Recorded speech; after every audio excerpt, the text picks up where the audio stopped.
deux artistes, je voudrais poser cette question. Comment vous faites pour réconcilier ou pour additionner ces deux cultures tellement riches et tellement différentes, la culture de l'Orient et celle de l'Occident?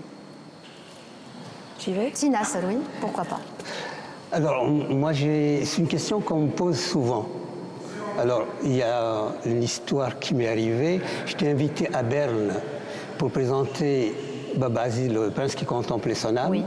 Et comme on venait d'ouvrir le musée Paul Klee, j'ai demandé de voir le musée avant de faire le débat avec le public. Donc, on m'a amené au musée. Première question dans le débat, vous en Orient, nous en Occident. Je dis arrêtez, il faudrait quand même s'expliquer là-dessus.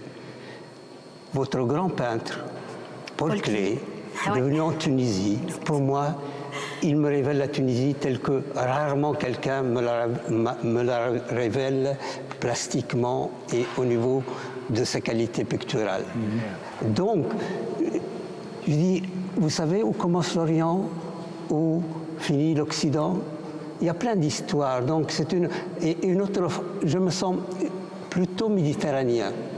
D'ailleurs, dans la première rencontre, la fameuse rencontre à Barcelone, en les années 90, autour de la Méditerranée, j'ai proposé de faire des tours de guet, parce que toute la Méditerranée est plantée